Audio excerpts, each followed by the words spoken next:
Could ranked choice voting be coming to Colorado in 2024? Not if Lauren Boebert can stop it. We know this game by now. When a Republican loses, it's because the system is rigged, and when they win, the system is apparently fine.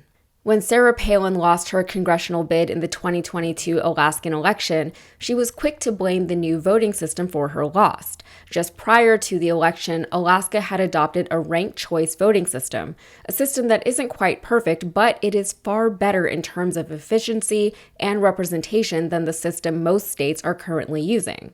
There's been a push in recent years for more states to adopt ranked choice voting, but Republicans in particular have been pushing back against it pretty hard. One of the main talking points is that ranked choice voting is undemocratic, but it's not. It's arguably more democratic than the existing system because numerically it seems to more accurately reflect the will of the people. For Republicans who can't seem to win a majority without enacting their own laundry list of voter suppression tactics, including but certainly not limited to gerrymandering, a more accurate representation of the people isn't a good sign for them. If you look at presidential elections alone, only one Republican presidency was won by winning both the Electoral Congress and the popular vote. The other two were won without winning the popular vote.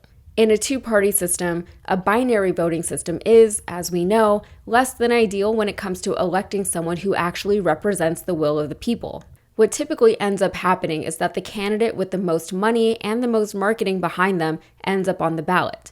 The DNC and the RNC ultimately choose who those candidates on the ballot will be, supposedly basing their decisions on who the people want, but not necessarily. The primary process is a mess. Caucusing is exhausting and antiquated. Debates are, in my opinion, pointless with how partisan politics has become. And throughout the whole process, voters are stuck playing into a strategy. Do we actually vote for who we want to vote for, or do we vote for the person most likely to win in an effort to prevent the other party's candidate from winning? Also, the current process requires that popular and qualified candidates get completely knocked out of the race, perhaps prematurely, leaving their supporters with no choice but to throw their support behind a different candidate. Ranked choice voting, as I said, is not perfect, but it would eliminate a lot of problems with the current system, for example, the runoff elections, essentially simplifying the entire process and giving voters more options. Opponents of ranked choice actually say the opposite, that it overcomplicates the ballot, giving voters too many options to choose from, overwhelming them and discouraging them from participating, in so doing silencing the electorate. It's really not that complicated though. If they wanted to, voters can still just go with their top choice and be done with it. Hopefully, voters are well enough informed to at least know which candidate they want to vote for before they actually turn up to the polls.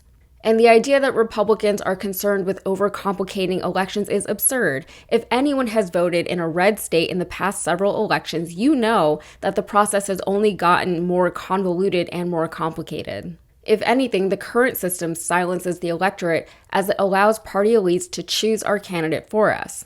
For instance, if we had ranked choice voting in 2020, Bernie would have at least been on the ballot as an option. Bernie supporters would have been able to vote for the candidate that they wanted to vote for and say, if not Bernie, I'll be fine with maybe Warren or Harris or Biden or whoever. Instead, Bernie wasn't on the ballot at all. We were just given a choice between Trump or Biden, and that objectively seems like much less of a voice than the other system offers. So in Colorado, they're proposing a 2024 ballot measure that would amend the Colorado Constitution.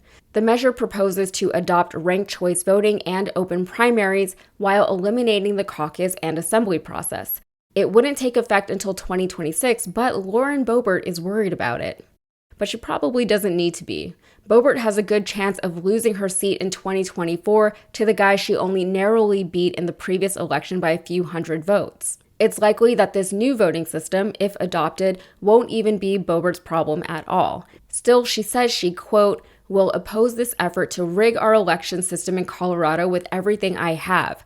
Ranked choice voting is a scheme launched by well-moneyed interests who are only concerned with their own power and not giving Coloradans a choice at the ballot box. Interesting choice of words there, not giving Coloradans a choice. It's literally giving them more choices. The system requires that voters get more choices so that they can then rank them. She too has echoed the sentiment that the measure would diminish the voice of the Republican electorate if adopted. However, if that turns out to be true, it will likely be because the Republican voice was being artificially amplified this whole time by the traditional system. Lauren Boebert in Republican-friendly territory, having a nail-biter of a race barely hanging on. Let's show that margin. It came down to 546 votes against a little-known Democratic challenger in Adam Frisch. Now, Frisch is better known now. He wants a rematch. He is raising money hand over fist. Colorado Democrat Adam Frisch raked in more than $2.5 million from April to June in what is his second bid to unseat Republican Lauren Boebert. This past November, Frisch fell just 546 votes, just 546 short of defeating the incumbent Congresswoman, who is not shy for controversial and, frankly, sometimes downright offensive comments. Another thing the Republicans probably don't like about ranked choice voting is that it allows voters to vote for a candidate rather than a party. A lot of the fear-mongering the Republicans employ as a political strategy wouldn't go as far in a ranked choice system as it does in a binary system. That means that candidates would actually have to be somewhat good at their jobs in order to gain support. I can see why that would be a problem for Lauren Boebert. Anyway, I would imagine that as ranked choice voting becomes more popular with the electorate, we'll see battles just like this one pop up all around the country. Sarah Palin is still mad about her congressional loss because it was definitely the voting system that was rigged against her, not the fact that she was by then a washed-up failed politician when she decided to run for Congress. Palin is currently the spokesperson of a group called Alaskans for Honest Elections, but according to an Alaskan lawyer, it is a super grifty and shady operation. Attorney Scott Kendall said of the group, quote, "You turn over one rock and there's more. Turn over another and there's more there too." With the kind of simple-mindedness involved here, as an attorney, it's almost intoxicating. The group created a fake church to fund the operation, which they named Ranked Choice Education Association. The man behind it all is a right-wing megachurch minister who once claimed that vaccines caused spontaneous abortions in 80% of pregnant women. Anyway, state filings have revealed attempts to evade disclosure laws, obscure its own finances, and get money and tax breaks for its own people. If Republicans want to win support and votes, it seems like it would be a lot easier if they just gave the people what they actually want. And for the record, the same thing goes for the Democrats. All right, that's it for me. If you got anything out of this, please like the video, subscribe to the channel, and please check out my podcast, Modern Context. Thank you.